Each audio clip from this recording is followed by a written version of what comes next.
Hi, welcome to the third episode of Mata Mantri series. We have today Advantage Andhra Pradesh, where abundance meets prosperity.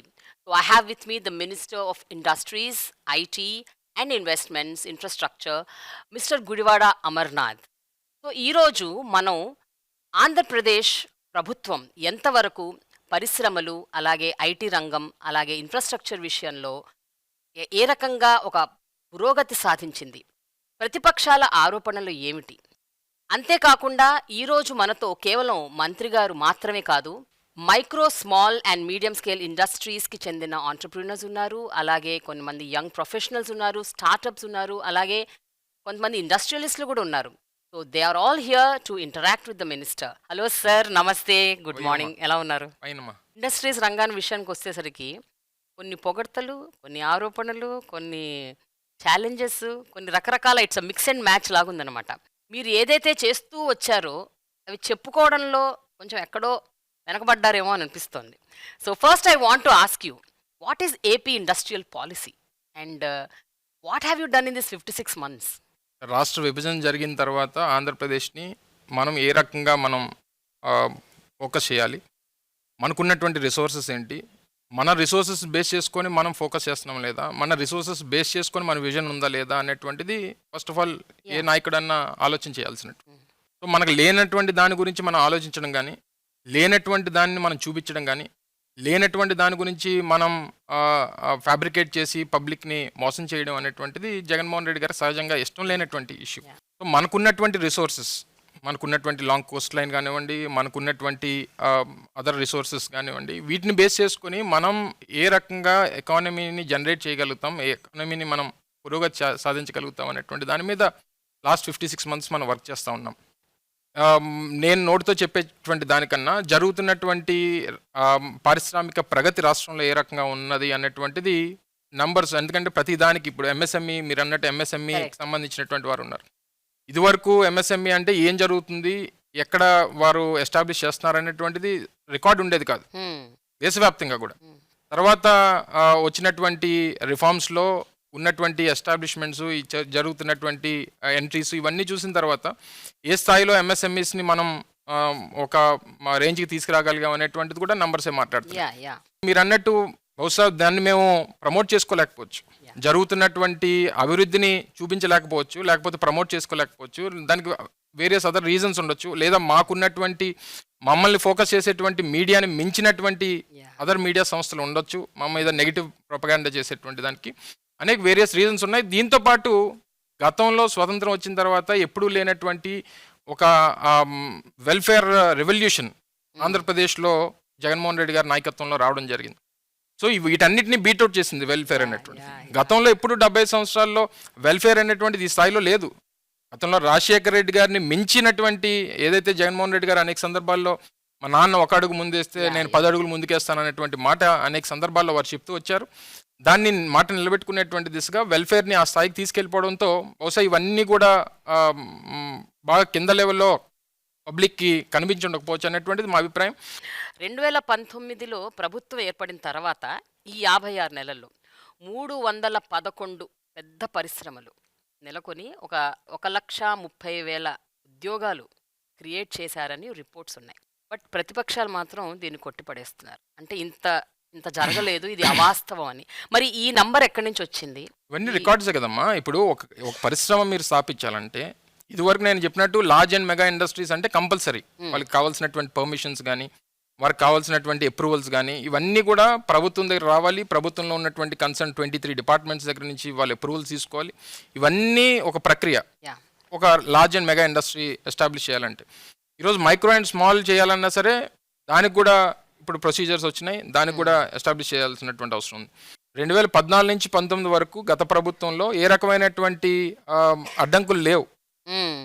కానీ 2019లో మేము అధికారంలోకి వచ్చినటువంటి 8 నెలల్లో ప్రపంచవ్యాప్తంగా Covid పాండమిక్ని ఎదుర్కొన్నాం.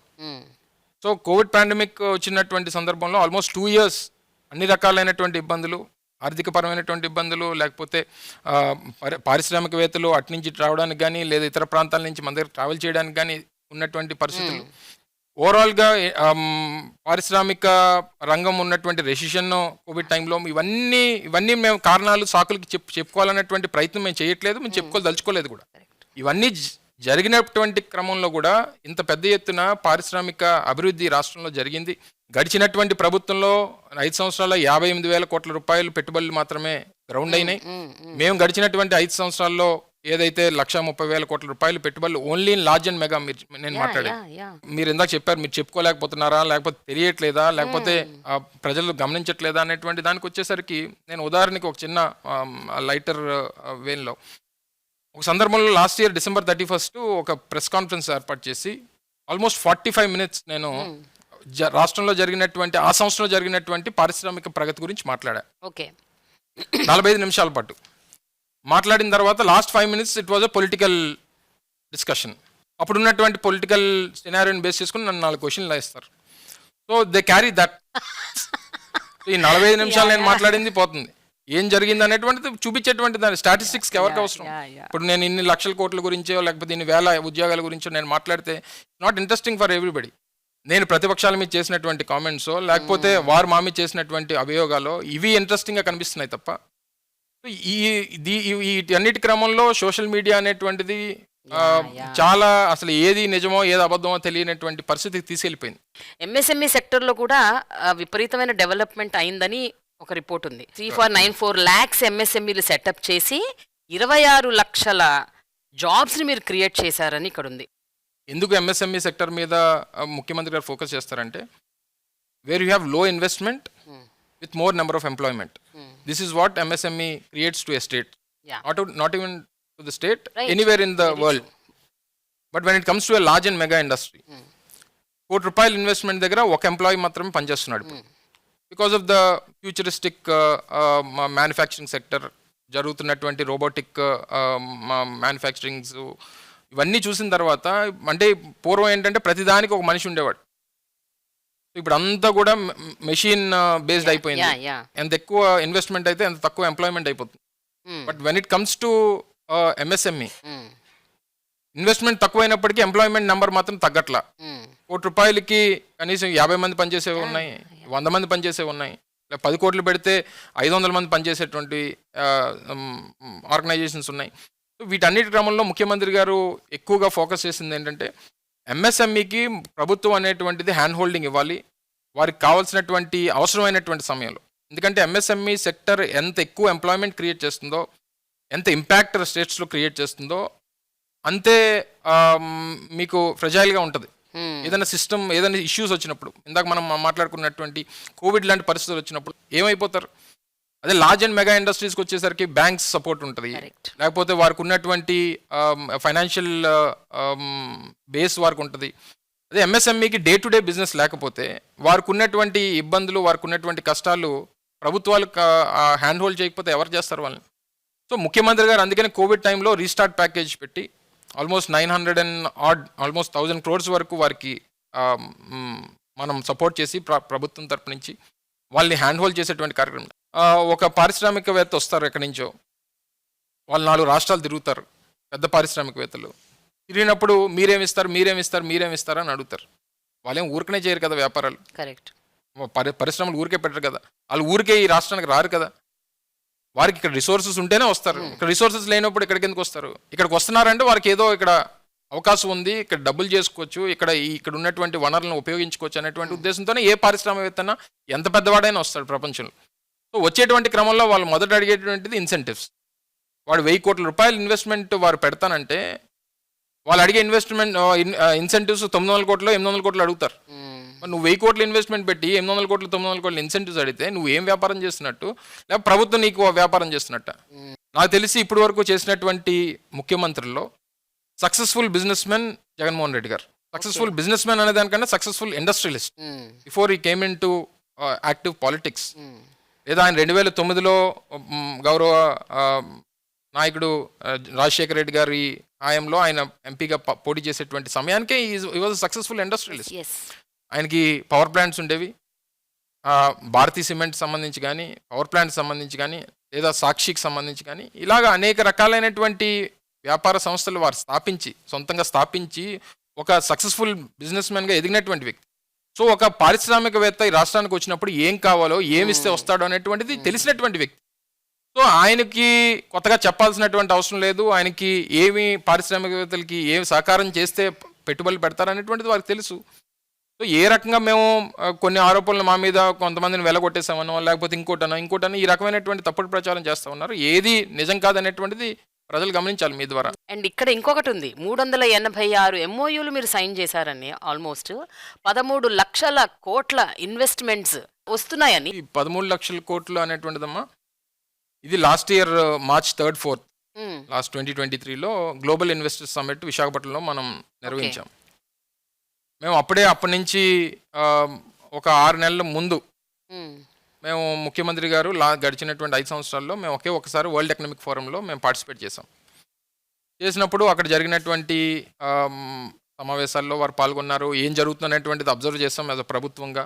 ఇవన్నీ చూసిన తర్వాత మాకు అనిపించింది ఏంటంటే, మనం ఎక్కడికో వెళ్ళి ఎక్కడో వెతుక్కునే దానికన్నా మన రాష్ట్రానికే ప్రముఖ పారిశ్రామికవేత్తలందరినీ రప్పించి ఒక వేదిక మీద కూర్చోబెట్టి మనం చేస్తున్నటువంటి అభివృద్ధి కానీ లేదా ఇక్కడ ఉన్నటువంటి అవకాశాలని మనం షోకేస్ చేయాలనేటువంటి ఉద్దేశంతో నిర్వహించినటువంటి కార్యక్రమం.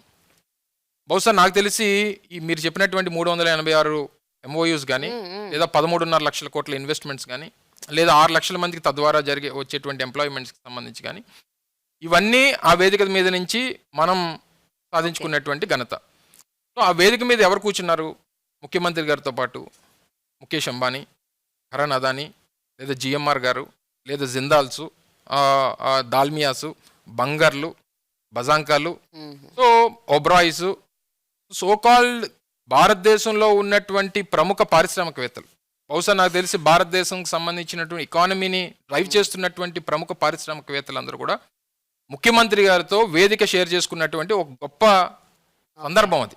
అంటే ఆ నాయకుడి మీద, ఈ రాష్ట్రం మీద, ఈ రాష్ట్ర భవిష్యత్తు మీద, ఈ రాష్ట్రంకి ఉన్నటువంటి అవకాశాల మీద నమ్మకం లేకపోతే ఎందుకు వస్తారు చెప్పండి అమ్మ.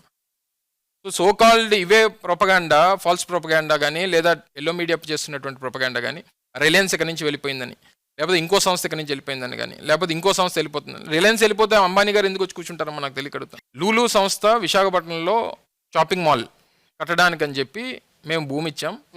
వాళ్ళు ఒక 600 కోట్ల రూపాయలు ఇన్వెస్ట్మెంట్ చేస్తారు. సో చేసినటువంటి దానికి మేము ఈ భూమి ఇస్తున్నాం అనేటువంటిది వారి ఎంఓయూ. దాన్ని మేము క్యాన్సిల్ చేసాం అనేటువంటిది ప్రతిపక్షాలు చేసేటువంటి ఆరోపణ. లేదా ఇక్కడ పెద్ద లూలు మాల్ వచ్చేసేది విశాఖపట్నంలో, అసలు ఇక్కడ పరిస్థితులు మారిపోయాయి అనేటువంటిది వారు చేసినటువంటి ప్రచారం. మీకు ఒక 1000 కోట్ల రూపాయలు భూమి ఇస్తే, 1000 కోట్ల రూపాయలు విలువైనటువంటి భూమి మీకు ఉచితంగా ఇస్తే మీరు ఒక 500 కోట్ల రూపాయలు పెట్టి మీరు సంస్థ స్థాపించలేరా? లేదా మీరు ఒక మాల్ కట్టలేరా? అది ఒక లూలువే కట్టగలరా? సో మీరు ఎక్కడ క్రియేట్ చేయాలి? ఏమీ లేని దగ్గర క్రియేట్ చేయండి, అక్కడ పెట్టమనండి, అక్కడ ఇకో సిస్టమ్ డెవలప్ అవుద్ది. మీరు విశాఖపట్నంలో నాకు తెలిసి బహుశా ఆంధ్రప్రదేశ్లో అత్యంత విలువైనటువంటి భూమి అది. ఆర్కే బీచ్ కానుకొని 13.5 ఎకరాలు, బహుశా నాకు తెలిసి అక్కడ 100 కోట్ల రూపాయలు విలువ చేస్తుంది ఎకరం భూమి.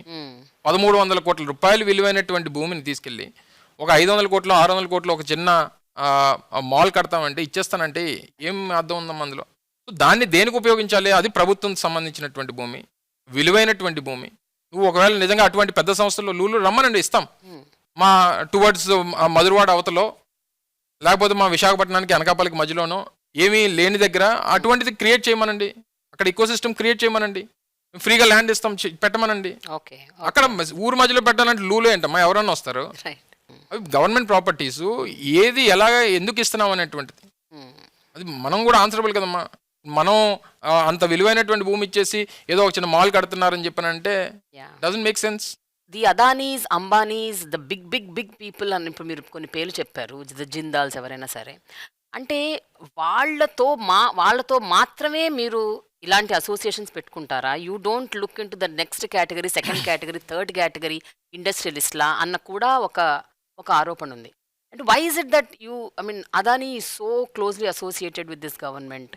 What has Adani to do with AP government అన్నదానికి మీరు ఏం చెప్తారు? What do you have to say? It doesn't relate personally anything to the government or individuals in the state amma. ఆయనకి ఇక్కడ వ్యాపార సంస్థలు ఉన్నాయి. Krishnapatnam port is handling, Gangavaram port is handling. ఆ రెండు పోర్ట్లు కూడా అక్కడ వాళ్ళని హ్యాండిల్ చేయమని ఇచ్చారు అన్నది మేము ఎందుకు ఇస్తాము? Krishnapatnam port was owned by company which was very close to Chandrababu Naidu. He was very close associate of Chandrababu Naidu. మరి చంద్రబాబు నాయుడు గారికి అంత క్లోజెస్ట్ అసోసియేట్ తీసుకుని వెళ్ళి అదానికి ఇస్తే చంద్రబాబు నాయుడు గారు అడగాలి, కానీ మమ్మల్ని ఎందుకు అడుగుతున్నారు? ఆన్సర్ చంద్రబాబు నాయుడు గారు చెప్పాలి. అదేనండి, నాకు మీరు చెప్పాలి, నాకు ఇంతవరకు అవకాశం చెప్పలేకపోయారు, ఎక్కడ చెప్పలేదు కదా ఈ విషయాలన్నీ. మనం చెప్పినా సరే అంటే అడిగేటువంటి ఫారమ్స్ ఉండాలి, వినేటువంటి దానికి అవకాశం ఉండాలి. ఈ అదాని ఉన్నటువంటి విశాఖపట్నంలో గంగవరం పోర్ట్ కానీ లేదా కృష్ణపట్నం పోర్ట్ కానీ లేదా రేపు ఫ్యూచర్లో వారు ఎస్టాబ్లిష్ చేస్తున్నటువంటి వైజాగ్లో డాటా సెంటర్కి సంబంధించినటువంటి కానీ ఈ ఉన్నటువంటి పెట్టుబడులు సహజంగా ఉన్నటువంటి రాష్ట్రంలో ఉన్నటువంటి ప్రభుత్వంలోనో ప్రభుత్వ పెద్దలతోనో సత్సంబంధాలు సహజంగా మెయింటైన్ చేస్తారు. దాంతోపాటు మీరు అన్నటువంటి ఈ so called Birlas, first time Aditya Birla Grasim industry ఆంధ్రప్రదేశ్లో రాజమండ్రి దగ్గర బలభద్రపురంలో ఎస్టాబ్లిష్ చేశారు. సో బిర్లాస్ కానీ లేదా మీరు అన్నట్టు అంబానీస్ కానీ అదానీస్ కానీ వీళ్ళందరితో మీరు ఎందుకు ఎలీట్ వీళ్ళతోనే ఎందుకు ఉంటున్నారు అనే దానికన్నా ఈ సోకాల్డ్ యాంకర్ కంపెనీస్, ఈ పెద్ద పెద్ద సంస్థలు ఉండడం వల్ల తద్వారా వచ్చేటువంటి యాన్సిలరీస్ కానీ లేదా వాటిని బేస్ చేసుకొని పనిచేసేటువంటి ఎంఎస్ఎంఈస్ కానీ ఇవన్నిటికీ వారు ఉపయోగపడతారు కదా. ఒక పెద్ద సంస్థ, ఒక జిందాల్ లాంటి సంస్థ ఒక పెద్ద స్టీల్ ప్లాంట్ నిర్మాణం చేపడతా ఉంది కడపలో. సో తద్వారా వచ్చేటువంటి పారిశ్రామిక ప్రగతి పరిసర ప్రాంతాల్లో మిగిలినటువంటి వారికి ఉపయోగపడుతుంది. వాళ్ళని మనం నెగ్లెక్ట్ చేస్తేనో, వారితో మనం మాట్లాడకపోతేనో, లేదా వారిని కలగకపోతేనో, వాళ్ళని మనం సరిగ్గా రిసీవ్ చేసుకోలేకపోతేనో, వారు రావడానికి ఇష్టపడకపోతే తద్వారా నష్టపోయేటువంటిది కేవలం మనమే, మన రాష్ట్రమే కాదు, రాష్ట్రంలో ఉన్నటువంటి యంగ్ ఎంటర్ప్రీనర్స్ కానీ లేదా దాన్ని బేస్ చేసుకొని మనం ఏదైనా చేయాలనుకునేటువంటి పారిశ్రామికవేత్తలు కానీ వీరందరూ కూడా నష్టపోతారు. సో మీరన్నట్టు మేము ఓన్లీ వీరికే ఇస్తున్నాం అనేటువంటి దానికన్నా వీరితో పాటు రాష్ట్రంలో ఉన్నటువంటి అన్ని ప్రాంతాల్లో ఉన్నటువంటి వారికి కేవలం ఉద్యోగ అవకాశాల మీదే ఆధారపడినటువంటి వారు లేరు. ఈరోజు చదువుకున్నటువంటి ప్రతి బిడ్డ నేను ఒక ఎంటర్ప్రీనర్ అవ్వాలనేటువంటి అభిప్రాయంతో ఉన్నారు. రెండేళ్ళలో మూడేళ్ళలో ఉద్యోగం చేసిన తర్వాత వారు ఇష్టపడట్లా. నేను సొంతంగా నలుగురికి ఎంప్లాయ్మెంట్ క్రియేట్ చేయాలి, నేను ఒక వ్యాపార సంస్థని ఎస్టాబ్లిష్ చేయాలనేటువంటి అభిప్రాయంతో ఇప్పుడు ఉన్నటువంటి మైండ్ సెట్లో యూత్ అంతా కూడా ఉన్నారు.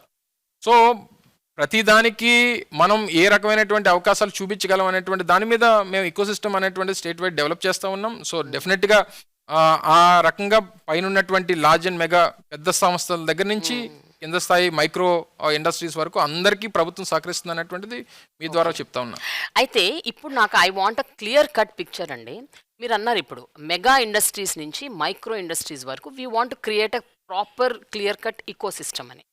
సో ఈ 56 నెలల్లో అలాంటిది ఏం చేశారు అంటే గణనీయంగా మీరు చెప్పుకోవాలి అనుకుంటే వాట్ యూ కెన్ టెల్ అండి? ఒకటమ్మా, రాష్ట్ర విభజన జరిగిపోయిన తర్వాత మనం వీఆర్ లెఫ్ట్ విత్ కంబైన్డ్ 13 జిల్లాలు ఏవైతే ఉన్నాయో 13 జిల్లాలతో మనం కొత్త రాష్ట్రం ఏర్పాటైన తర్వాత ఫస్ట్ అసలు ఒక నాయకుడికి లీడర్షిప్ చేసేటువంటి నాయకుడికి గుర్తు రావాల్సినటువంటిది మనకు మేజర్ రిసోర్స్ ఏంటి అన్నట్టు. మనకు ఉన్నటువంటిది 974 kilometre coast line. 974 kilometre coast line which is second longest coast line in the country after Gujarat. అంటే గుజరాత్ మీకు లెంగ్త్ 2000 కిలోమీటర్లు ఉన్నప్పటికీ యూస్ఫుల్ అంటే యూసేజ్లో మనకంత బాగా యూసేజ్ చేసుకునేటువంటి దానికి గుజరాత్కి అవకాశం లేదు. 1933లో విశాఖపట్నం పోర్ట్ ఎస్టాబ్లిష్ అయింది, ఆల్మోస్ట్ 90 years ఓల్డ్.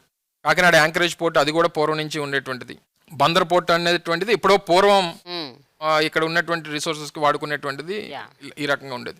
తర్వాత అక్కడే యాంకరేజ్ పోర్ట్ కానీ ఇవన్నీ నడిచేవి. రాజశేఖర రెడ్డి గారి హయాంలో కృష్ణపట్నం అండ్ గంగవరం అనేటువంటివి ఎస్టాబ్లిష్ అయ్యాయి. సో రాష్ట్ర విభజన జరిగిన తర్వాత మనం ఆలోచన చేయాల్సినటువంటిది ఏంటి, అప్పుడు ఒక 5 సంవత్సరాలు ఒక ప్రభుత్వం ఉంది, వారికి మొదట రావాల్సినటువంటి థాట్ పోర్టులు అభివృద్ధి చేద్దాం, ఫిషింగ్ హార్బర్లు అభివృద్ధి చేద్దాం, తద్వారా ఉపయోగపడుతుంది, పోర్ట్ లెడ్ ఇండస్ట్రీని మనం తీసుకురాగలుగుతాం అనేటువంటిది ఆలోచన చేయాలి. సరే చేయలేదు, ఇంకా వాళ్ళ గురించి నేను మాట్లాడడం కరెక్ట్ కాదు. ఎందుకంటే మన టెన్యూర్లో మనం ఏం చేసాం, మనం రాగానే ముఖ్యమంత్రి గారు జగన్మోహన్ రెడ్డి గారు 2019లో మ్యారిటైమ్ బోర్డుని మనం ఎస్టాబ్లిష్ చేసి కొత్త పోర్టులు ఎక్కడెక్కడ నిర్మిస్తే మనకి ఉపయోగపడుతుంది. ఓన్లీ పోర్ట్ నిర్మాణమే కాదు, పోర్ట్ నిర్మాణం వల్ల వచ్చేటువంటి పోర్ట్ ఆధారిత పరిశ్రమలు ఏంటి, వాటిని బేస్ చేసుకొని వచ్చేటువంటి క్రియేట్ అయ్యేటువంటి ఎంప్లాయ్మెంట్ ఏంటి, వీటన్నిటిని ఆలోచన చేసినప్పుడు నార్త్లో మూలపేట అంటే శ్రీకాకుళం జిల్లాలో అత్యంత వెనుకబాటుతనంలో ఉంది. అక్కడ ఒక పోర్ట్ నిర్మిస్తే ఎప్పటి నుంచో 40 ఏళ్ళ నుంచి భావనపాడు పోర్ట్ అని మనం వింటున్నాం. సో పేర్లు వినడమే తప్ప పనులు జరిగినటువంటి సందర్భం ఎప్పుడు లేదు. భావనపాడు పోర్ట్ కానీ, మచిలీపట్నం పోర్ట్ కానీ, రామాయపట్నం పోర్ట్ కానీ, పీపీపీ మోడల్లో కాకినాడలో మరో పోర్ట్ కానీ. సో సో ఓవరాల్గా 4 పోర్టుల నిర్మాణాలు జరుగుతూ ఉన్నాయి. రామాయపట్నం పోర్ట్ అయితే బహుశా నాకు తెలిసి నెక్స్ట్ 1 monthలో will be operating it. Okay. So అయిపోయి వచ్చింది. And we're the only state, Andhra Pradesh రాష్ట్రంలో ఓన్లీ స్టేట్ దేశంలో కేంద్ర ప్రభుత్వం 11 ఇండస్ట్రియల్ కారిడార్స్ అభివృద్ధి చేస్తుంది. ఆల్మోస్ట్ అన్ని రాష్ట్రాలు కలిపి 11 ఇండస్ట్రియల్ కారిడార్లు అభివృద్ధి చేస్తూ ఉంటే only state to have 3 industrial corridors is Andhra Pradesh. 3 industrial corridor. మనకున్నటువంటి అడ్వాంటేజెస్ కూడా ఏంటి? మనకున్నటువంటి అడ్వాంటేజెస్ కూడా ఒకటి, విశాఖపట్నం ఒక టువర్డ్స్ ద నార్త్ కోస్ట్లో విశాఖపట్నం ఒక మేజర్ సిటీ. ఒక పక్క Hyderabad, we're adjacent to Hyderabad. Kurnool ఈ ప్రాంతాల నుంచి 2.5 hours మనకి హైదరాబాద్. అనంతపూర్కి ఈ పరిసర ప్రాంతాలకి బెంగళూరు 1.5 hours బెంగళూరు రీచ్ అయిపోతాం. హిందూపూర్ నుంచి కానీ లేదా పెనుగొండ నుంచి కానీ 1.5 hours బెంగళూరు రీచ్ అవుతాం. టువర్డ్స్ తిరుపతి ఇవన్నిటికి చెన్నై దగ్గర. అంటే ఆల్మోస్ట్ 3 మెట్రో సిటీస్కి మనం అటాచ్ అయ్యి ఉన్నాం. సో విశాఖపట్నం చెన్నైని ఒక ఇండస్ట్రియల్ కారిడార్గా తీసుకున్నాం. చెన్నై నుంచి బెంగళూరు ఒక ఇండస్ట్రియల్ కారిడార్ తీసుకున్నాం. సో బెంగళూరు నుంచి హైదరాబాద్కి ఒక ఇండస్ట్రియల్ కారిడార్ తీసుకున్నాం.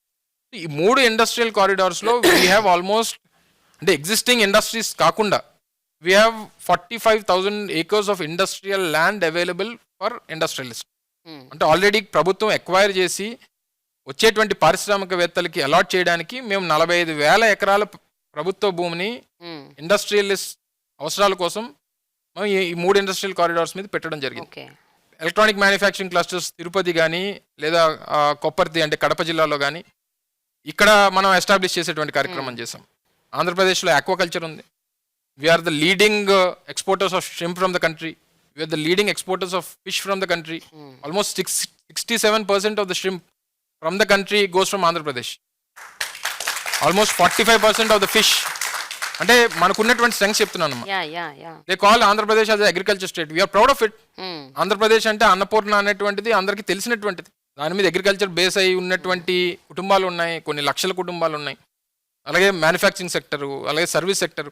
సో వీటన్నిటిని బేస్ చేసుకొని సో మనం పోర్ట్ ఆధారిత పరిశ్రమలు తద్వారా వచ్చేటువంటి అక్కడ ప్రతి పోర్టు దగ్గర కనీసం ఒక 5,000 ఎకరాల భూమిని సేకరించాలి.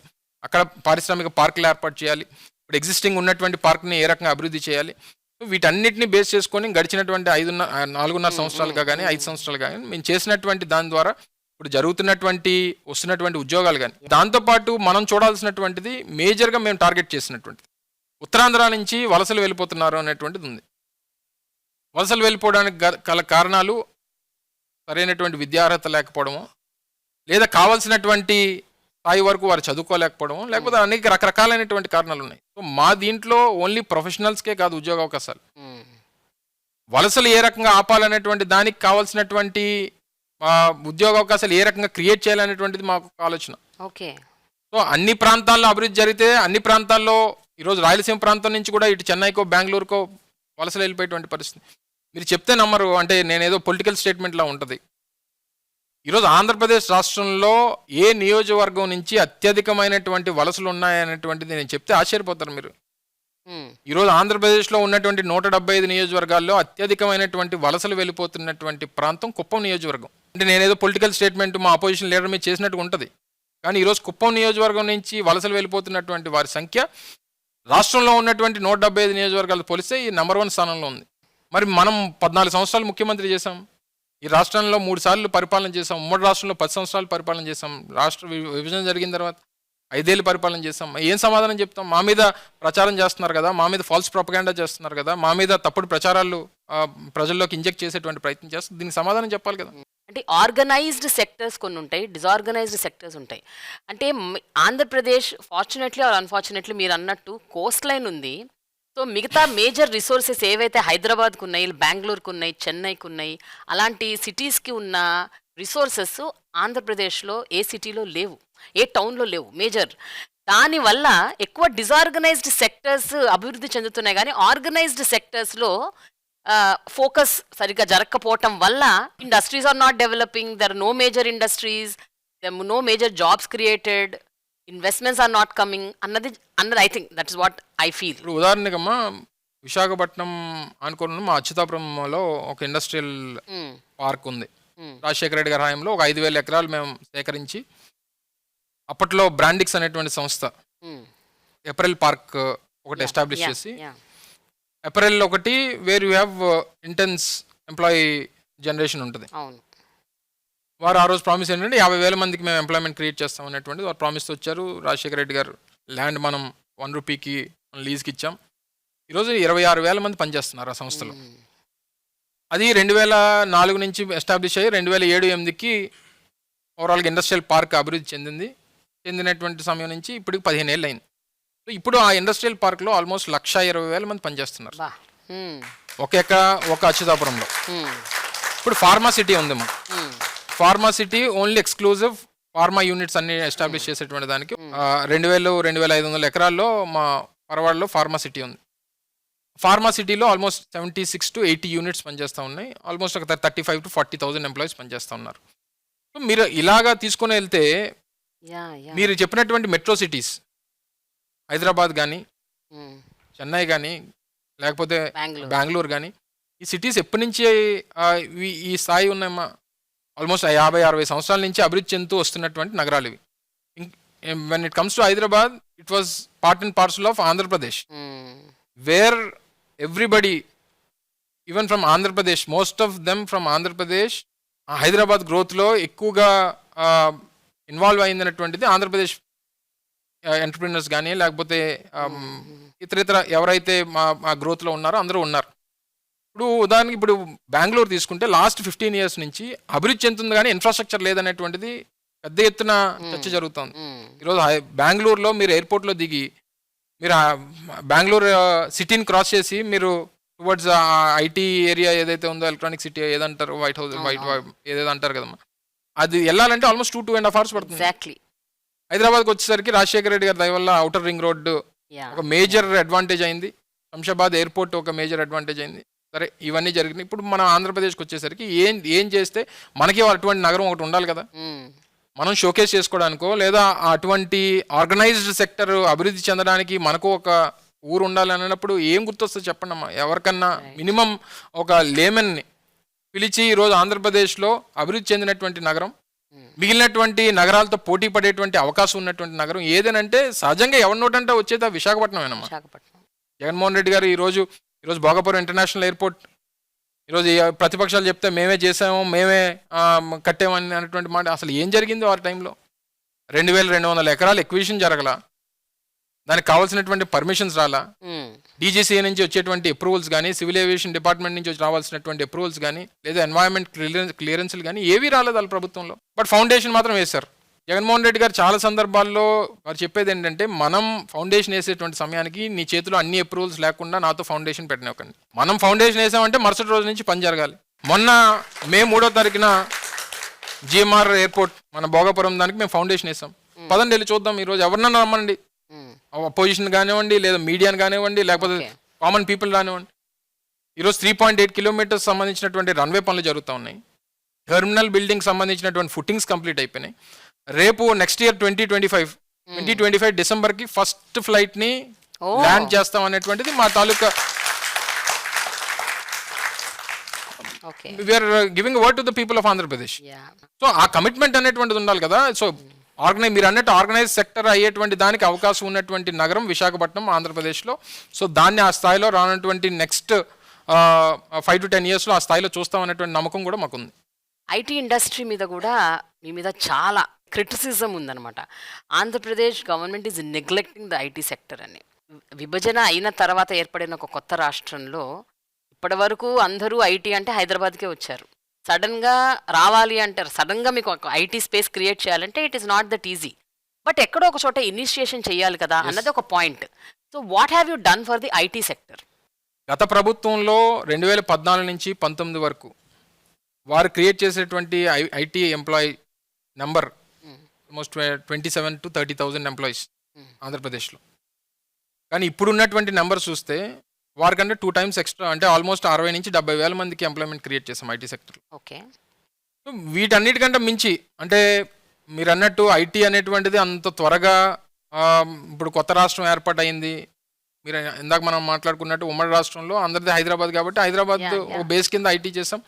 దాంతోపాటు అది కూడా ఒక దగ్గరే జరగకూడదు అనేటువంటి ఉద్దేశంతో విశాఖపట్నంలో రిషికొండ దగ్గర 3 ఐటీ హిల్స్ని మనం ఏర్పాటు చేసుకోవాలని చెప్పి ఆ రోజు రాజశేఖర రెడ్డి గారు ఆలోచన చేసి ఒక ఇనీషియల్ థాట్ ప్రాసెస్ ఇచ్చి ప్రాసెస్ స్టార్ట్ చేయడం జరిగింది.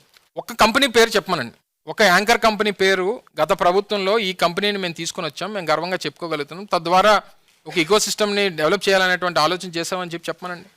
ఇప్పుడు నేను ఫస్ట్ నేను ఛార్జ్ తీసుకొని నేను మినిస్టర్గా, ఐటీ అండ్ ఇండస్ట్రీస్ మినిస్టర్గా నేను ఎంత టైం సర్వ్ చేశాను ఇప్పటి వరకు, గతంలో ఉన్నటువంటి ముఖ్యమంత్రి గారి కొడుకు కూడా అంతే టైం ఆయన సర్వ్ చేశాడు. 2 years 2 years 3 months ఆయన కూడా సర్వ్ చేశాడు. ఆయన ఏం చేశాడో నేనేం చేశానో నేను చర్చగా సిద్ధం. నేను మొదట ఐటీ మినిస్టర్గా నాకు ముఖ్యమంత్రి గారు బాధ్యతలు ఇచ్చిన తర్వాత నా ఫస్ట్ థాట్ ప్రాసెస్ ఏంటంటే విశాఖపట్నం లాంటి నగరానికి ఒక యాంకర్ కంపెనీని, అంటే ఒక పేరున్నటువంటి కంపెనీని విశాఖపట్నానికి తీసుకురాగలిగితే ఒకరిని చూసి మిగిలిన వాళ్ళు వస్తారనేటువంటిది నా అభిప్రాయం. ఓకే, సహజంగా ఒక ఐటీ ఇండస్ట్రీ కానీ లేదా ఇంకొకటి కానీ రావాలంటే రిసోర్సెస్ ఇందాక మాట్లాడినట్టు ప్రతిదానికి సంబంధించినటువంటి రిసోర్సెస్ అవసరం. సో అన్నప్పుడు మేము 4-5 కంపెనీస్ రీచ్ అవుట్ అయినప్పుడు ఫస్ట్ మాతో ఇంటరాక్ట్ అయినటువంటిది ఇన్ఫోసిస్. నేను April 11th 2022 నేను ఛార్జ్ తీసుకున్నా. జూన్లో నేను ఇన్ఫోసిస్ టీంతో నేను మా విశాఖపట్నంలో వాళ్ళతో ఒక మీటింగ్ ఆర్గనైజ్ చేసుకున్నాం. తర్వాత సెప్టెంబర్లో వారు రావడం జరిగింది. సెప్టెంబర్లో వచ్చి they given their consent that ఒక 1000 సీటర్తో మేము ఒక డీసీని విశాఖపట్నంలో ఎస్టాబ్లిష్ చేస్తామని చెప్పడం జరిగింది. సో ప్రాసెస్ అంతా అయింది. మొన్న October 16వ తారీఖున ముఖ్యమంత్రి గారి చేతుల మీదుగా ఇన్ఫోసిస్ డీసీని మేము వైజాగ్లో ప్రారంభోత్సవం చేస్తాం. ఈరోజు 1000 మంది ఎంప్లాయీస్ ఇన్ఫోసిస్లో వర్క్ చేస్తూ ఉన్నారు. సో ఇన్ఫోసిస్ ఒకటే వచ్చింది కదా, ఒకదాని గురించి మీరు చెప్పుకుంటారంటే ఇన్ఫోసిస్ రావడం వల్ల ఈరోజు Wipro, we're in talks with Wipro, TCS serious టాక్స్లో మేము ముందుకెళ్తా ఉన్నాం. ఐబిఎంతో గడిచినటువంటి సందర్భంలో ముఖ్యమంత్రి గారు వారితో మాట్లాడడం జరిగింది. ఈరోజు ర్యాన్స్టాడ్ లాంటి ఒక బిగ్గెస్ట్ కన్సల్టెంట్ కంపెనీ, మన యుఎస్ నుంచి ట్రినిటీ హెల్త్ అనేటువంటిది ఒక మెడికల్ సంబంధించినటువంటి ఒక సంస్థ 5000 మంది ఎంప్లాయీస్తో విశాఖపట్నంలో వాళ్ళు ఎస్టాబ్లిష్ చేస్తామని చెప్పి ముందుకు వచ్చారు. సో ఇవన్నీ జరుగుతున్నటువంటి క్రమంలో గడిచినటువంటి 2019 సంవత్సరానికి ఐటీ ఎక్స్పోర్ట్స్ ఆంధ్రప్రదేశ్ నుంచి 900 కోట్ల రూపాయలు ఉంటే ఈరోజు దాదాపు 2000 పైచిలు కోట్ల రూపాయలు ఎక్స్పోర్ట్స్ ఈరోజు ఆంధ్రప్రదేశ్ నుంచి ఐటీ నుంచి చేస్తూ ఉన్నాం.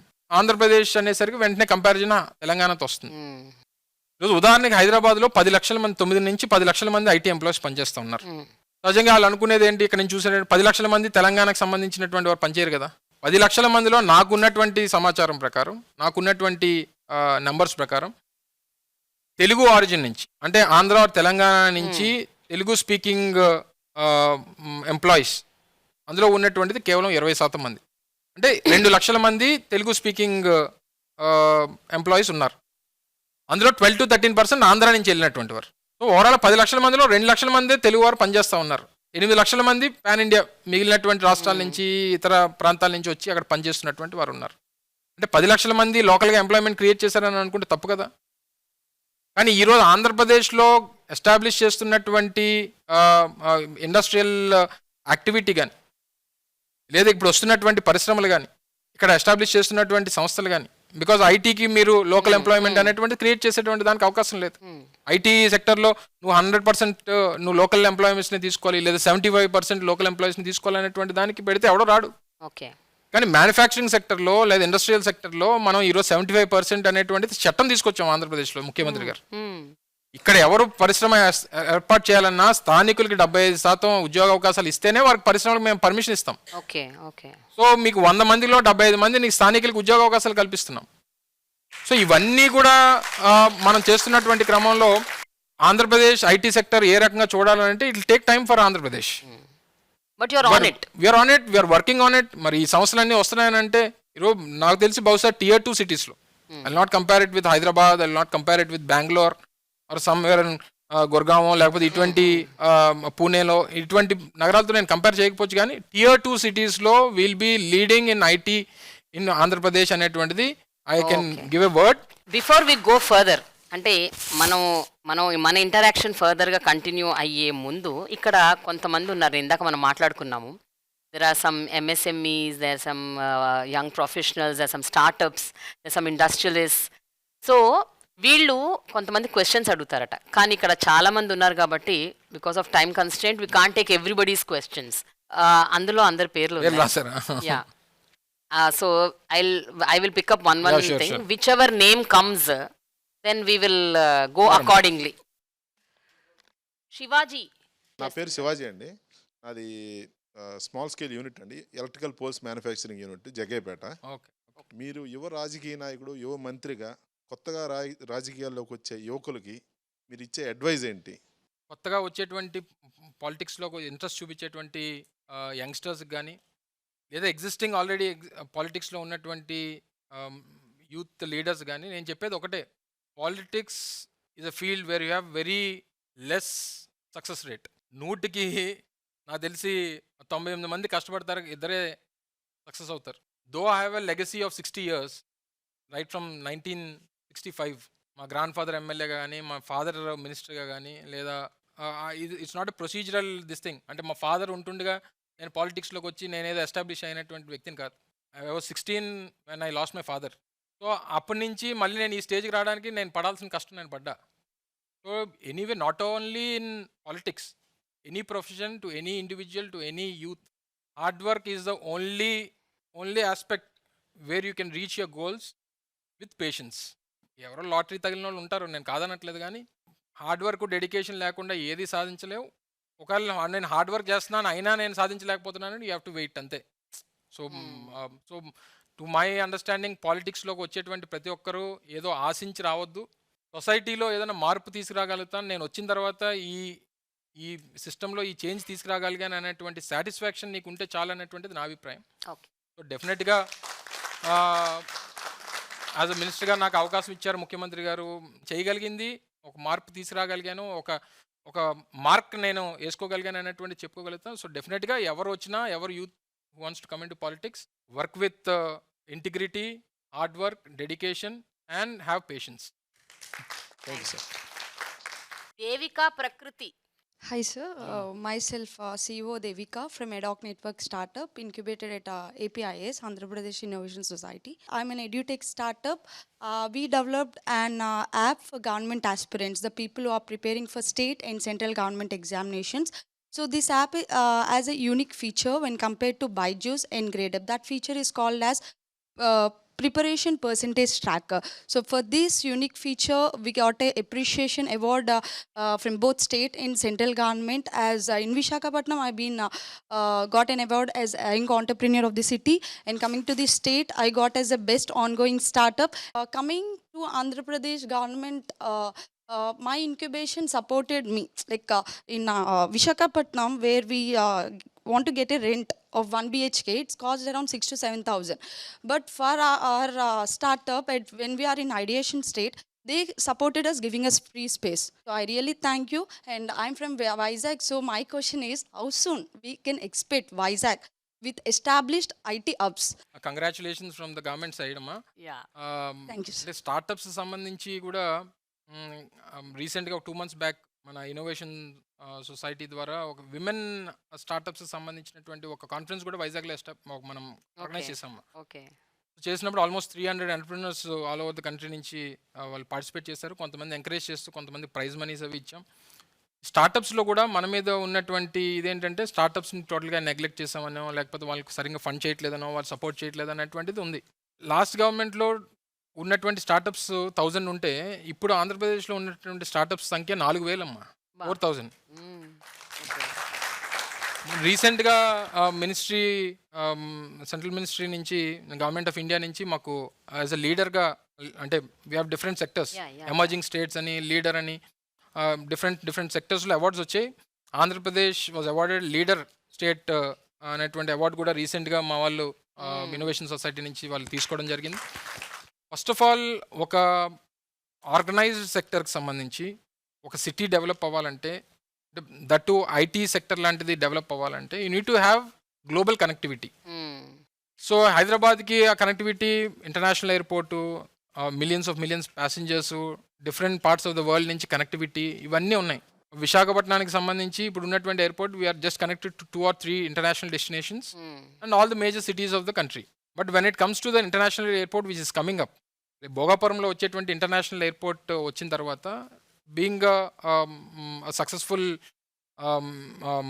ఎయిర్పోర్ట్ రన్ చేసినటువంటి ఆర్గనైజేషన్గా జిఎంఆర్కి they have their connectivity to all the countries, all airlines connectivity ఉంది. సో ఒక ప్రైవేట్ పార్ట్నర్ ఎయిర్పోర్ట్ రన్ చేసినప్పుడు ఆబ్వియస్లీ వారి రెవెన్యూస్ జనరేట్ చేసుకోవడానికో లేదా సిటీని గ్రో చేయడానికో, and being entrepreneur from that place, Uttarandhra నుంచి రిప్రజెంట్ చేసినటువంటి మల్లికార్జునరావు గారు, సో ఆబ్వియస్గా ఆయనకు ఉన్నటువంటి ఎమోషనల్ కనెక్ట్తో అక్కడ ఈరోజు ఎయిర్పోర్ట్ బిల్డ్ చేస్తూ ఉన్నారు. ఆ కనెక్టివిటీ వచ్చిన తర్వాత డెఫినెట్గా అవకాశాలు ఉంటాయి. ఇన్ఫ్రాస్ట్రక్చర్ డెవలప్మెంట్ కూడా విశాఖపట్నం టు భోగాపురం కనెక్ట్ చేస్తున్నాం. ఆల్మోస్ట్ 6,500 crores పెట్టి ఒక బీచ్ కారిడార్ని డెవలప్ చేస్తున్నాం. బీచ్ ఐటీ డెస్టినేషన్గా విశాఖపట్నాన్ని మనం ఫోకస్ చేస్తున్నాం. సో ఆబ్వియస్గా ఫస్ట్ డెస్టినేషన్ ఆంధ్రప్రదేశ్కి వచ్చేటువంటి ఐటీ ఇన్వెస్టర్స్ ఎవరైతే ఉన్నారో, ఐటీ దాంట్లో ఇన్వెస్ట్ చేద్దాం అనుకున్నటువంటి వారికి ఫస్ట్ మేము షోకేస్ చేసేటువంటిది obviously Visakhapatnam. Okay. So Visakhapatnam నేను ఇందాక చెప్పినట్టు Tier 2 సిటీస్లో లీడింగ్ ఐటీ డెస్టినేషన్గా తీసుకెళ్లాలనేటువంటిది ప్రభుత్వం ఆ దృఢ నిశ్చయంతో పనిచేస్తుంది. డెఫినెట్గా with in no time will see that అనేటువంటిది we can from the government side we can promise them. Srihari, As a fan of you, actor Chiranjeevi, considering that his brother is in the Janasena party, why Jagan Mohan Reddy choice of your sir over Pawan Kalyan? చాలా typical question అడిగాను. Cinema యాక్టర్స్కి ఉండేటువంటి ఫాలోయింగ్కి, లీడర్కి ఉండేటువంటి ఫాలోయింగ్కి చాలా వ్యత్యాసం ఉంటుంది. సినిమాల్లో ఇష్టపడినటువంటి నటుల్ని వాళ్ళు రాజకీయ పార్టీలు పెట్టేస్తే అమితాబ్ బచ్చన్ ప్రధానమంత్రి, ఏ రాష్ట్రాల్లో ఉన్నటువంటి సినిమా యాక్టర్లు ఆ రాష్ట్రాలు ముఖ్యమంత్రులు అయిపోయారు. నా ఫీలింగ్ అయితే అదే. మరి వెరీ గుడ్ ఆన్సర్. ఇప్పుడు నీకు నచ్చిన చిరంజీవి, నాకు నచ్చిన చిరంజీవి, మరి ఆయన పార్టీ పెట్టాడు కదా, ఎందుకు వెళ్ళలేదు ఆయన? అంటే ఈ ఏజ్ గ్రూప్లో ఉన్న వాళ్ళు ఎవరికన్నా సహజంగా ఇష్టపడేటువంటి నటుడు చిరంజీవి అమ్మ, అందులోనే ఏమి సెకండ్ థాట్ లేదు. చిరంజీవి గారి అభిమానం అన్నంత మాత్రాన చిరంజీవి గారు తమ్ముడు పెడితేనో చిరంజీవి గారు కొడుకు పెడితేనో ఆ పార్టీలోకి వెళ్ళాల్సినటువంటి అవసరం కానీ, లేదా వాళ్ళ ఐడియాలజీలు ఇష్టపడాల్సినటువంటి అవసరం కానీ లేదు. నేను చాలా సందర్భాల్లో చెప్పింది ఏంటంటే, యాక్టర్స్ సినిమాల్లో హీరోలు అవ్వచ్చు, కానీ రాజకీయాల్లో ఈ రాష్ట్రానికి హీరో జగన్మోహన్ రెడ్డి గారు అనేటువంటిది అనేక సందర్భాల్లో చెప్పాను. ఎందుకంటే జగన్మోహన్ రెడ్డి గారు చాలామంది రాష్ట్రానికి ముఖ్యమంత్రులు చేశారు. స్వతంత్రం వచ్చిన దగ్గర నుంచి ఆంధ్రప్రదేశ్కి చాలామంది ముఖ్యమంత్రులు చేశారు. మరి అందరు ముఖ్యమంత్రుల కొడుకులు ఎందుకు ముఖ్యమంత్రులు కాలేదు? అలాగని చెప్పి జగన్మోహన్ రెడ్డి గారిని రాజశేఖర రెడ్డి గారు బ్రతికుండగా ఆయన ఖాళీ చేసి కూర్చి ఆయనకి ఇచ్చేయలేదు కదా.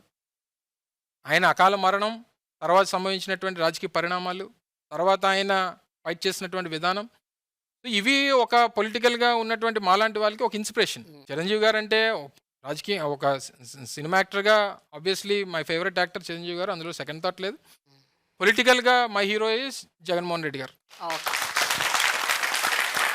అయితే అండి, ఒక యాడ్ ఆన్ గా నాకు ఒక question.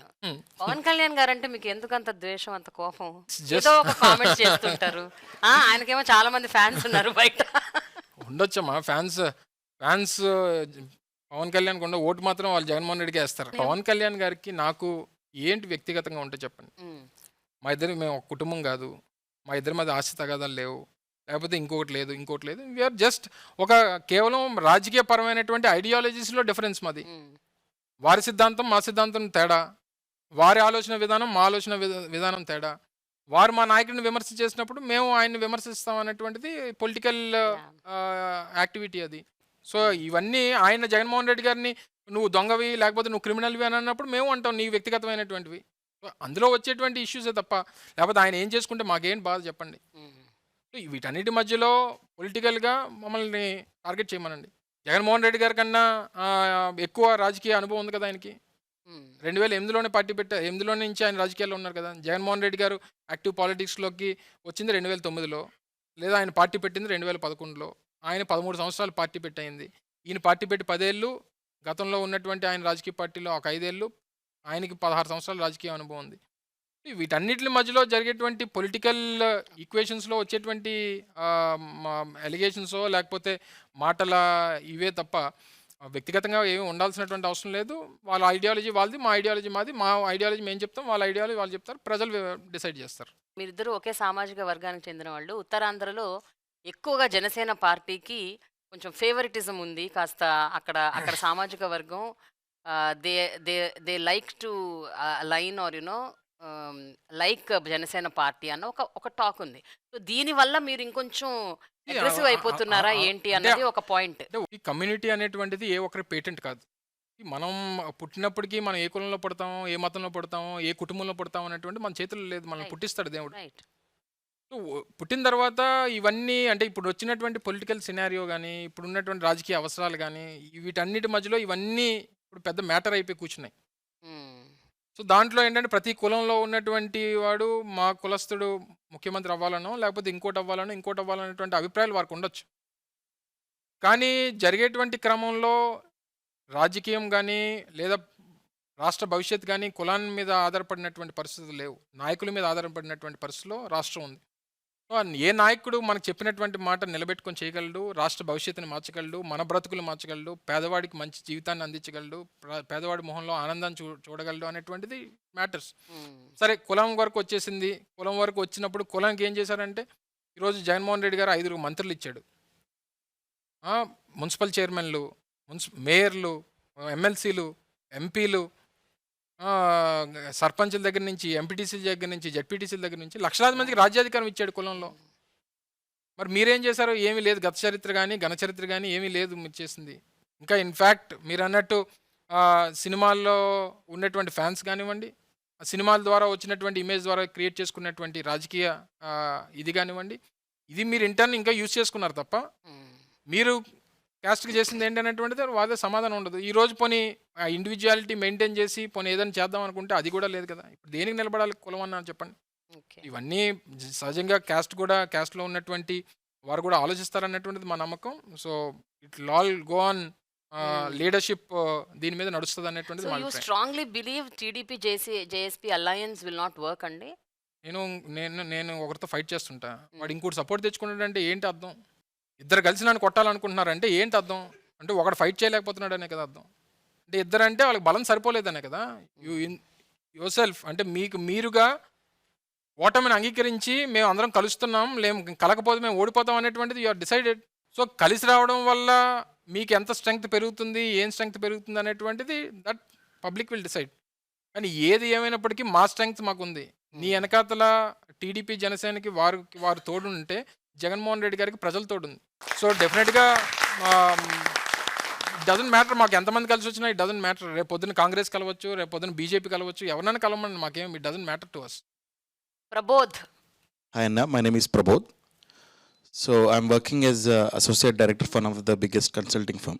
Can you give us some insights about the potential dangers of people of Andhra Pradesh should be aware of that for their safety? రాష్ట్ర భవిష్యత్తుని సంబంధించినటువంటిది దీంట్లో మా ప్రభుత్వం కానీ లేదా జగన్మోహన్ రెడ్డి గారు కానీ వారి అభిప్రాయాన్ని వారు చెప్తారు, అపోజిషన్గా వస్తున్నటువంటి వారి అభిప్రాయాన్ని వారు చెప్తారు. People have to decide. మనం తీసుకునేటువంటి నిర్ణయం వల్ల ఏ నిర్ణయం వల్ల మనం డేంజర్లో పడతాం అనేటువంటిది పబ్లిక్ డిసైడ్ చేయాలి. మనకు మాటిచ్చి మాట మీద నిలబడేటువంటి నాయకుడికి మనం నిలబడితే మనకు భవిష్యత్తు బాగుంటుందా, లేదా గతంలో అనేక సందర్భాల్లో మనకు మాటిచ్చి మనం అవకాశం ఇచ్చి మాట నిలబెట్టుకోకుండా ఇబ్బందులు పెట్టడం వల్ల మనం నష్టపోయినటువంటి దానివల్ల డేంజర్లో పడతాం అనేటువంటిది ప్రజలు డిసైడ్ చేస్తారు. రేపు ఎలక్షన్ అనేటువంటిది ఇద్దరి మధ్య జరుగుతుంది, జగన్మోహన్ రెడ్డి గారు versus Chandrababu Naidu. There is no Pawan Kalyan in the game because Pawan Kalyan is backing Chandrababu Naidu, is not the front face of Chandrababu Naidu. So whose credibility is more, who is red and who is green అనేటువంటిది కనబడుతుంది. రెడ్ లైట్ వెలిగితే చంద్రబాబు నాయుడు ఉన్నాడు, ముందు వెళ్ళాలా లేదా? గ్రీన్ లైట్ వెలిగితే జగన్మోహన్ రెడ్డి ఉన్నాడు, ముందుకు వెళ్ళాలా లేదా? గ్రీన్ లైట్ వెళ్తే ఏం చేస్తావు నువ్వు? You have to go traffic signal దగ్గర. సో రెడ్ గ్రీన్ జోన్స్ను మీరు బైఫర్కేట్ చేసుకొని యూ హ్యావ్ టు డిసైడ్. నేను మీ ద్వారా నువ్వు అడిగినటువంటి క్వశ్చన్ ద్వారా పబ్లిక్ని అప్పీల్ చేస్తున్నా. రేపు జగన్మోహన్ రెడ్డి గారికి ఓటేస్తే నా బ్రతుకు బాగుంటుందా, లేకపోతే చంద్రబాబు నాయుడు గారికి ఓటేస్తే నా బ్రతుకు బాగుంటుందా అనేటువంటిది వాళ్ళు రెడ్డా గ్రీనా, డేంజర్ జోనా, ఏ జోనా అనేటువంటిది వాళ్ళు డిసైడ్ చేస్తారు. సో గడిచినటువంటి 5 సంవత్సరాలుగా కోవిడ్ పరిస్థితులు కానీ ఇంకో పరిస్థితులు కానీ ఏ పరిస్థితి వచ్చినా ఈ రాష్ట్రంలో పేదవాడు గుండెల మీద చేసుకొని నాకు ఏదైనా కష్టం వస్తే జగన్మోహన్ రెడ్డి గారు ఉన్నారు, ఏదైనా ఇబ్బంది వస్తే జగన్మోహన్ రెడ్డి గారు ఆదుకుంటారు అనేటువంటి నమ్మకాన్ని ఈ ప్రభుత్వం కలిగించింది. సో డెఫినెట్గా ఆ నమ్మకంతో ప్రజలు మళ్ళీ ఓటేస్తారనేటువంటి నమ్మకం ఉంది. ఆ డేంజర్ జోన్కి వెళ్ళేటువంటి అవకాశం కూడా ఉండదు అనేటువంటిది మా అభిప్రాయం. Shashidhar. I'm from Nandel. Currently I'm working for Amazon Hyderabad location. Last week మనకి సంక్రాంతి ఫెస్టివల్ జరిగినప్పుడు ఇంటికి వెళ్ళాము. ఊరు మారింది అని ఒక క్యాంపెయినింగ్ జరిగింది. సో సోషల్ వెల్ఫేర్ స్కీమ్స్ మన గవర్నమెంట్ వచ్చిన తర్వాత ఏమేమి జరిగింది మన అని ఎందుకు అంటున్నా అంటే finally it's Andhra Pradesh, it's a family for every one of. ప్రతి సెక్టార్లో కూడా ఈవెన్ అగ్రికల్చర్లో ఏం చేంజెస్ వచ్చినాయి, సోషల్ వెల్ఫేర్ ఏం చేంజెస్ వచ్చాయి, హెల్త్ ఇండస్ట్రీలో ఏం చేంజెస్ వచ్చాయి, ఎడ్యుకేషన్లో ఏం చేంజెస్ వచ్చాయి అన్నది ఊరు మారిందని. ఈవెన్ మా ఫ్రెండ్స్ దగ్గరికి వెళ్ళినప్పుడు కూడా ఈవెన్ ఒక గ్యాదరింగ్ జరిగితే ఒక చోట కూర్చోడం మానేసి అలా ఈ ఊర్లో తిరిగి వెళ్దామని వెళ్తే మా వార్డులోకి వెళ్తే వార్డు సచివాలయం ఉంది. దాదాపు 200కు పైగా సేవలన్నీ ఒకే చోట జరుగుతున్నాయి. ఒక వాలంటీర్కి చెప్తే చాలా పని జరిగిపోతుంది. ఈవెన్ జగనన్న సురక్ష అని ఏదో ప్రోగ్రామ్ జరిగింది. Wellness clinics. Basically I use to stay in Hyderabad. ఎప్పుడోసారి ఇంటికి వెళ్తాము. ఈవెన్ మా ఇంటికి కూడా వాళ్ళు వెళ్ళారు, చెకప్స్ జరిగాయి. మా ఇంట్లో వాళ్ళకి ఏ హెల్త్ ఇష్యూస్ ఉన్నాయో వాళ్ళు లిస్ట్ అవుట్ చేసుకొని వాళ్ళకి మంచి సర్వీసెస్ ప్రొవైడ్ చేశారు. That's really good. దెన్ అదేవిధంగా రాష్ట్రంలో ఉన్న ప్రతి ప్రాంతంలో కూడా ఏదో ఒక ఇండస్ట్రీ మనం తీసుకొచ్చాము. ఊరు మారింది అనే కాన్సెప్ట్ ఎలా అయితే జనాల్లోకి వెళ్ళి మనం నిజాలు చెప్పగలిగామో, రాష్ట్రం మారింది అనే ఒక కాన్సెప్ట్ తీసుకొని మనం ఎందుకు వెళ్ళకూడదు? ఓరొకళ్ళు ఇండస్ట్రియల్ చూసుకుంటే హైవేలో వెళ్తున్నప్పుడు 2-3 ఇండస్ట్రీస్ కన్స్ట్రక్షన్ అవుతున్నాయి. కొంతమంది చెప్తుంటారు మా గవర్నమెంట్ వచ్చిన తర్వాతే మేము టెక్నాలజీని పరిచయం చేసాం ఈ రాష్ట్రానికి, దేశానికి అని చెప్పి. వాళ్ళు చెప్పినట్టు అదే టెక్నాలజీని మేము యూజ్ చేసి గూగుల్ మ్యాప్ ఓపెన్ చేసి రైట్ నౌ ఇక్కడ కూడా ఎవరైనా ఛాలెంజ్ చేసినా నేను చూపించగలుగుతాను. ఎస్, నా రాష్ట్రం మారింది. గూగుల్ మ్యాప్లో మీరు చూడండి, కన్స్ట్రక్షన్ అవుతున్న కంపెనీస్, ఇండస్ట్రీస్ అన్నీ అక్కడ లైవ్లో ఉన్నాయి. ఇంత ఫ్యాక్ట్ మనం మన దగ్గర పెట్టుకున్నప్పుడు ఎందుకనేసి గ్రౌండ్ లెవెల్లో ప్రజలకు రీచ్ అవ్వలేకపోతున్నాం? ఎక్కడైనా బ్యాక్లాగ్ ఉందా? రెండవది, మాలాంటి పీపుల్ ఎంతోమంది ఉన్నాం. Why don't you consider us as your volunteers? We're ready to work for our AP development. అబ్బా. కంప్లీట్గా మీరు ఒక ప్లాట్ఫామ్ క్రియేట్ చేయండి. ఆంధ్రప్రదేశ్ ఇంత అభివృద్ధి చెందింది అని వన్ స్టెప్లో కంప్లీట్గా చూపించగలుగుతాము. ఎందుకని మన గవర్నమెంట్ తరపున ఇలాంటి యాక్టివిటీస్ చాలా తక్కువ జరుగుతున్నాయి అనేది ఒక క్వశ్చన్ ఉందండి. ఓకే. ఏ రాష్ట్రంలో కూడా ఇటువంటి వ్యవస్థలు లేవు. ఫస్ట్ ఆఫ్ ఇట్స్ కైండ్ భారతదేశంలో ఆంధ్రప్రదేశ్లో జరుగుతున్నాయి. వీటితో పాటు